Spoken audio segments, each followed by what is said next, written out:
السلام علیکم ورحمۃ اللہ وبرکاتہ۔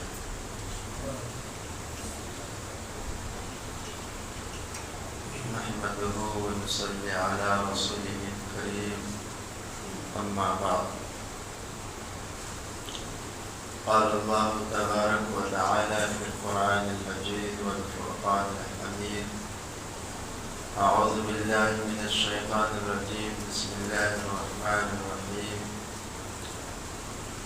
لقد جاءكم رسول من أنفسكم عزيز عليه ما عنتم حريص عليكم بالمؤمنين رؤوف رحيم، أو كما قال عليه الصلاة والسلام: صدق الله العظيم وصدق رسوله النبي الكريم، ونحن على ذلك من الشاهدين والشاكرين، والحمد لله رب العالمين۔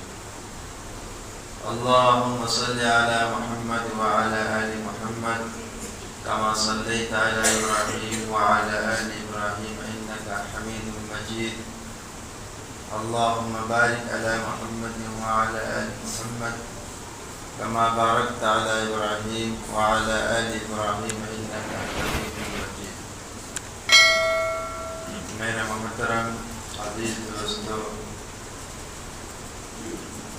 اللہ کا کرم ہے، اللہ کا شکر ہے، اللہ تبارک و تعالی نے ہم سب کو جمعہ کی نماز کے لیے آنے کی توفیق عطا فرمائی۔ اس روئے زمین پر اللہ تبارک و تعالی نے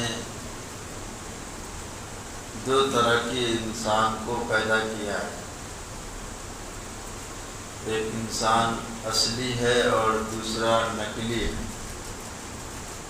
ایک اللہ کے بندے ہیں، دوسرے شیطان کی اولاد ہے۔ پہلا انسان وہ ہے جو اللہ کی فرما برداری کرتا ہے، اللہ کی پوجا کرتا ہے، اللہ کی پرستش کرتا ہے، اللہ کے سامنے جھکتا ہے، اللہ سے مانگتا ہے، اللہ سے ڈرتا ہے۔ دوسرا وہ ہے جو دنیا کو خدا مانتا ہے، مال و دولت کو خدا مانتا ہے، اس کی پرستش کرتا ہے، اسی کی پوجا کرتا ہے، اور اسی سے جو ہے ان کا یقین بنا ہوا ہے کہ ہمارا سارا نظام اسی سے بنے گا۔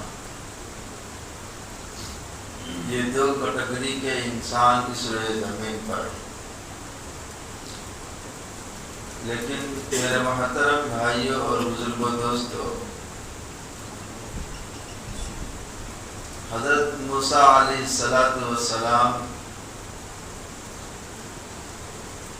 اللہ سے بات کرنے کے لیے کوہ طور پر جایا کرتے تھے۔ حالانکہ اللہ کی زیارت صرف ایک ہی ہستی ہے، وہ ہے جناب محمد رسول اللہ صلی اللہ علیہ وسلم، جو اللہ کی زیارت کی ہے۔ لیکن موسیٰ علیہ السلام صرف اللہ سے بات کیا کرتے تھے۔ کتابوں میں یوں آیا ہے کہ جس طریقے سے کوئی خاص بات ہوتی ہے، انسان کسی کے کان میں چپکے سے کہتا ہے، اسی طریقے سے اللہ تبارک و تعالی موسیٰ علیہ السلام سے جب بات کرتے تھے، کوئی چیز نافذ کرنا چاہتے تھے، تو موسیٰ علیہ السلام کو بلا کر کوہ طور پر ان کو چپکے سے کہا جاتا تھا۔ لیکن ایک بات ہے کہ موسیٰ علیہ السلام اور اللہ تبارک و تعالی سے بات کرنے میں کوئی نیٹ ورک ایشو نہیں ہوتا، ڈائریکٹ بات ہوتی تھی۔ تو اللہ تبارک و تعالی سے موسیٰ علیہ السلام نے ایک سوال کیا۔ سوال یہ کیا کہ اللہ، میں کیسے سمجھ جاؤں کہ آپ ہم سے ناراض ہیں یا اپنے بندے سے ناراض ہیں؟ اس کی کیا تحقیق ہے؟ کیسے معلوم ہوگا کہ آپ ناراض ہو گئے ہیں؟ تو اللہ تبارک و تعالیٰ نے فرمایا کہ موسیٰ میرے نبی، میں 3 وقتوں میں ناراض ہو جاتا ہوں۔ پہلا وقت وہ ہے کہ بنا موسم کے بارش ہو، بنا موسم کی کوئی چیز ہو جائے، اس وقت سمجھ جانا کہ میں ناراض ہوں۔ جیسے ابھی دبئی کے شہر جو ہے، دبئی کا علاقہ جو ہے پورے نیست و نابود ہو گئے۔ کس چیز سے؟ سیلاب سے، بارش سے۔ کئی زمانہ تک وہاں بارش نہیں ہوئی تھی، سیلاب نہیں ہوا۔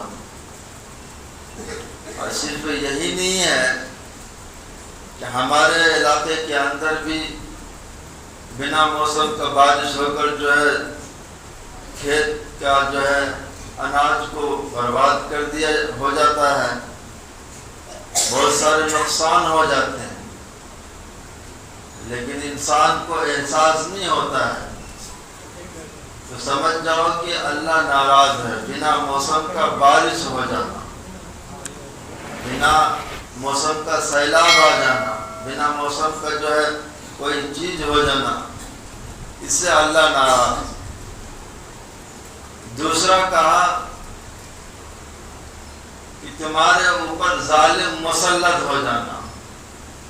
اب یہ نہیں ہے کہ صرف ملک کے اندر ظالم بادشاہ مسلط ہو گیا تو اللہ ناراض ہے، لیکن دیکھا جائے کہ آج کی وقت کے اندر یہ تینوں چیزیں جو ہے ہمارے اوپر ہو رہی ہے۔ بنا موسم کا بارش بھی ہو رہا ہے، اور دوسرا ظالم تم پر مسلط ہو جانا۔ ایک تو ظالم بادشاہ مسلط ہے ہی، اس کے ساتھ ساتھ اپنے گھروں کے اندر دیکھا جائے، اپنے گاؤں کے اندر دیکھا جائے، اپنے محلوں کے اندر دیکھا جائے، اپنے رشتہ داروں کے اندر دیکھا جائے، اپنے خاندانوں کے اندر دیکھا جائے، تو کوئی نہ کوئی ظالم مسلط ہو چکا ہے۔ بہن کے لیے بھائی ظالم بن چکا ہے، اولاد کے لیے ماں باپ ظالم بن چکے ہیں، ہے نا؟ گھر کے اندر کوئی ظالم پیدا ہو گیا ہے، گاؤں کے اندر بھی ہمارا کوئی ظالم بن گیا ہے، شہر کے اندر بھی کوئی ظالم پیدا ہو گیا ہے۔ یہ نہیں کہ صرف پورے ملک کے اندر ایک بادشاہ ظالم بن گیا۔ تو یہ چیزیں دیکھا جائے تو ہر گھر کے اندر ایک ظالم بنا بیٹھا ہوا ہے۔ آج باپ کی اولاد کی باپ سننے کو تیار نہیں، باپ کی بات اولاد سننے کو تیار نہیں، بہن کا حق بھائی دبا کے کھا رہے ہیں، گاؤں کی بات جو ہے گاؤں کے لیڈر سننے کو تیار نہیں، قوم کی بات اس کی سننے کو تیار نہیں۔ آج دیکھا جائے تو بنا معمولی بات میں جو ہے مارنے پہ تل جاتے ہیں، تھپڑ اٹھانے پہ آ جاتے ہیں، ظلم کرنے پہ آ جاتے ہیں۔ یہ تمام چیزیں جو ہے صرف یہ نہیں ہے کہ ملک کے بادشاہ ظالم ہو گیا،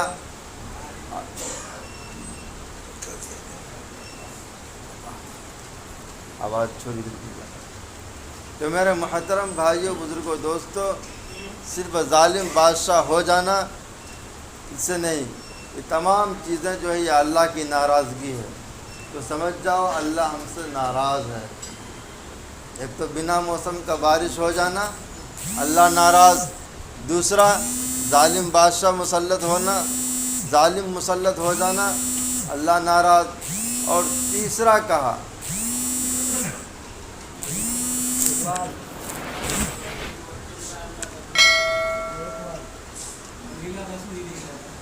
نہیں ہو رہا ہے۔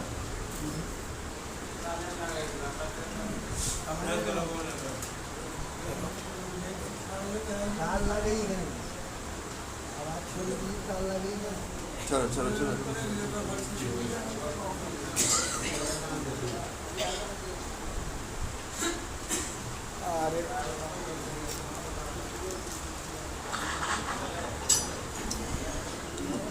درود شریف پڑھیں۔ اللهم صل على محمد وعلى آل محمد وسلم۔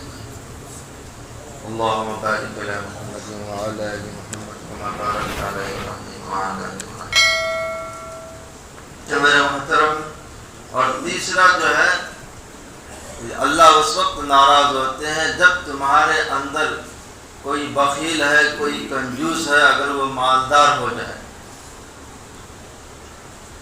کوئی کنجوس مالدار ہو جائے، کوئی بخیل مالدار ہو جائے، اور جو اس کے حقدار ہیں، جو پیسہ والے ہیں، وہ غریب ہو جائے، تو سمجھ جاؤ اللہ ناراض ہے۔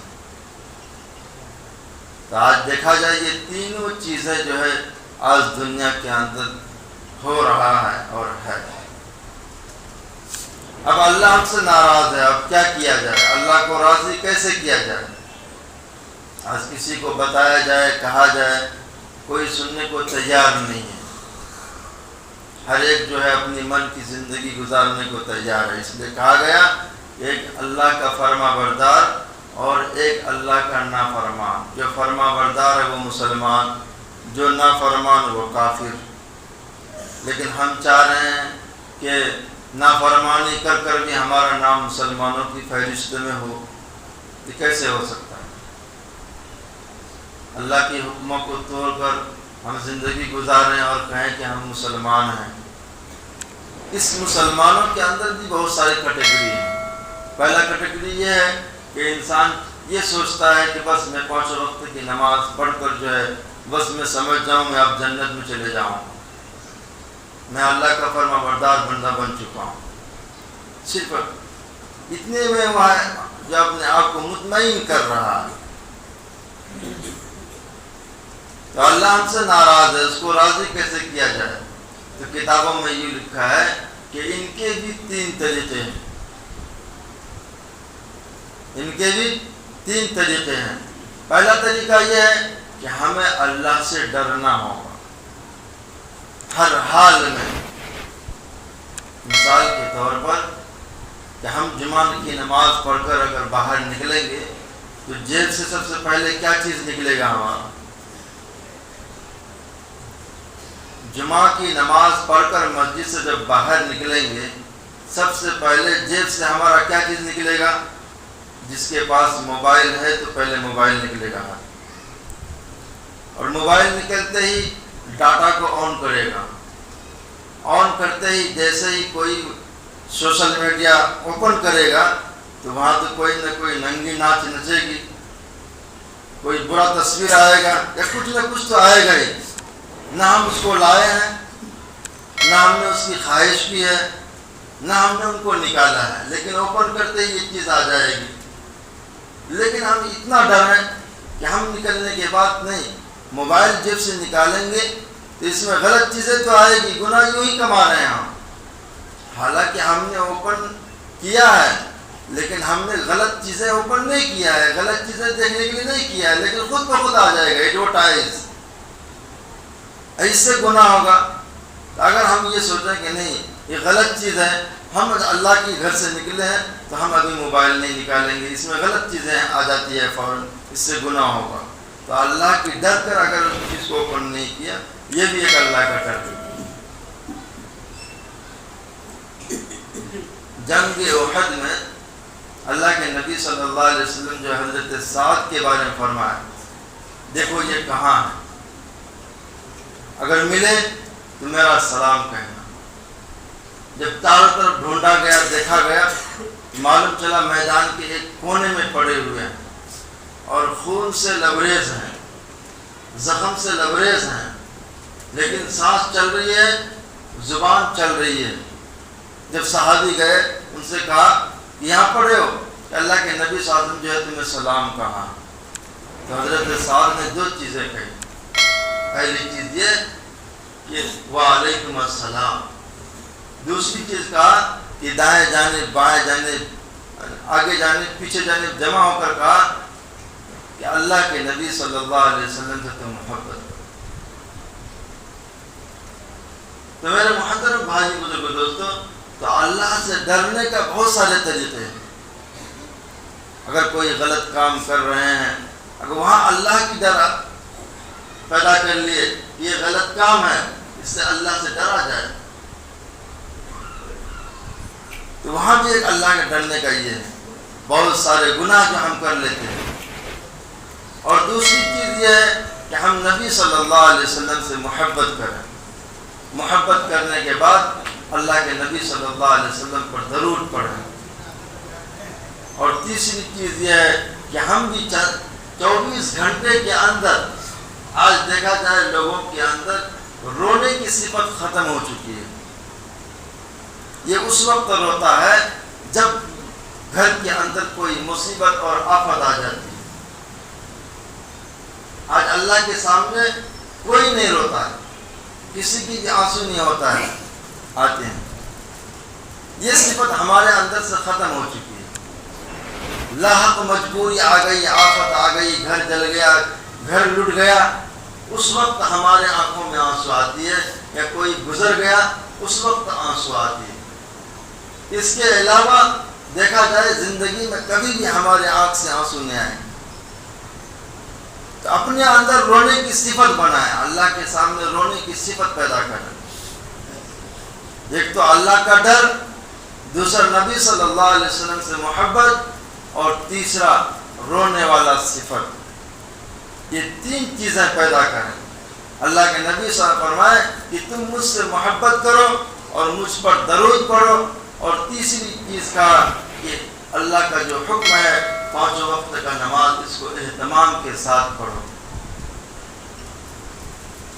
تو میرے محترم بھائی، بزرگ، دوستو، آج ہم کن حالات سے گزر رہے ہیں ہمیں خود پتہ ہے. آج کون سا گھڑی ہے، آج انسان کے خون کو جو ہے پانی کی طرح بہایا جاتا ہے. آج مسلمان کو قتل کر رہا ہے. چوٹی سے بھی اہمیت ختم ہو چکی ہے مسلمان کی جان کی.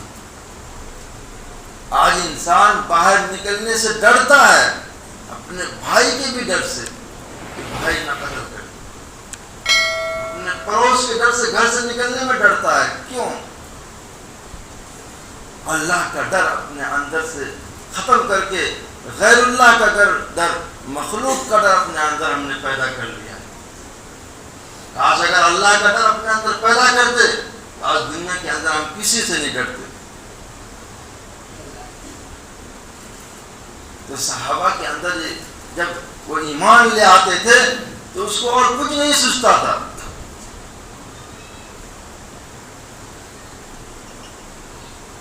اور ایک اعمال کرنے کے لیے فوراً تیار ہو جاتے تھے. جان دینا ہے تو تیار، مال دینا ہے تو حالانکہ گھر میں کچھ نہیں ہے، لیکن مال کی باری آئی تو تیار، وقت دینا ہے تو تیار. تو اس لیے میرے محترم بھائی، بزرگ، دوستو، اپنے بارے میں بھی سوچیں اور اپنی نسل کے بارے میں بھی سوچیں. خود کے بارے میں بھی ہم اس چیز کا طرف دھیان دیں، اور آنے والے نسل جو ہے اس کے بارے میں بھی ہم دھیان دیں. آخر میں بات یہ کہنا چاہتا ہوں کہ جو ہے امارت شریعہ سے بھی اس چیز کا اعلان آ چکا ہے.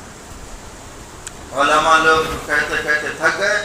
اب آخر میں جو ہے علماء شریعت امارت شریعہ کی طرف بھی اس چیز کا اعلان آ چکا ہے. برائے کرم اپنے بچوں کو نزدیکی ادارہ جیسے زیرو مائل، برگاچی، کاکر، جو ہمارے علاقے کے ادارے ہیں، مدرسے ہیں، ان اداروں میں اپنے بچے کو بھیجیں، وہاں پڑھائیں. باہر اپنے بچے کو نہ بھیجیں. اگر بھیجیں گے تو آپ اگر پھنس گئے تو آپ بھی پھنسیں گے، آپ کے بچے بھی پھنسیں گے. اب کب اس کو آپ کو یہ ملے گا، رہائی ملے گی، وہ آپ کو خود پتہ ہوگا. اس لیے اس چیز کا میں پہلے بھی ابتدا کر چکا ہوں، ابھی بھی کر رہا ہوں. کل بھی بچہ پکڑا گیا، 25 بچہ کل بھی پکڑا گیا ہے. گارجن گیا اس کو لانے کے لیے، پولیس بلایا گارجن کو بھی اندر کر دیا گیا. اس لیے ملک کے حالات کو دیکھتے ہوئے اپنے بچوں کو نزدیکی ادارے میں پڑھائیے. اگر بچہ بھاگ بھاگ کے آ رہا ہے تو ان کو سمجھانے کی فکر کریں. اور دوسرا، ایک محتمم صاحب جو ہم کو فون کیے تھے، الحمدللہ وہاں سارا نظام اچھا چلتا ہے، کھانے پینے کا نظام بھی اچھا ہے، اور بچے کو کچھ صابن وغیرہ بھی دیتے ہیں، اور کھانے پینے کا معمول بھی بہت اچھا ہے، نظام ہے. یہاں ایک لوا باڑہ میں ایک مدرسہ ہے، وہاں بھی اچھا نظام چلتا ہے. بچے کو وہاں بھی بھیجنے کی کوشش کریں. اپنے ادارے کو کم سے کم جو ہے روشن کریں، یہاں کے ادارے کو جو ہے چمکائیں، ٹھیک ہے انشاءاللہ۔ اور آخری بات یہ ہے کہ ملک کی حالات کو دیکھتے ہوئے علماء یہ کہہ رہے ہیں کہ اپنے بچے کو دینی تعلیم ضرور دلائیں، دینی تعلیم کے ساتھ ساتھ دنیاوی تعلیم۔ جب ہندوستان آزاد ہوا تھا، آزاد ہونے کے بعد مسلمان جو تعلیمی مرتبے میں کیوں نیچے گئے کہ مسلمان آزاد ہونے کے بعد جو ہے انگریزوں نے مسلمانوں کے اوپر دو چیزیں پھینکی گئی تھی۔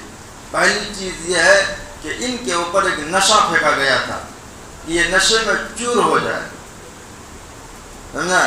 پہلی چیز یہ دیا گیا۔ آج مسلمان دیکھا جائے دنیا کے اندر سب سے زیادہ نشہ باز جو ہے یہ مسلمان کر رہا ہے، شراب ہو، جوا ہو، ان تمام چیزوں میں منہمک مسلمان زیادہ ہے، اور تعلیم سے ان کو ہٹانے کی فکر میں لگایا۔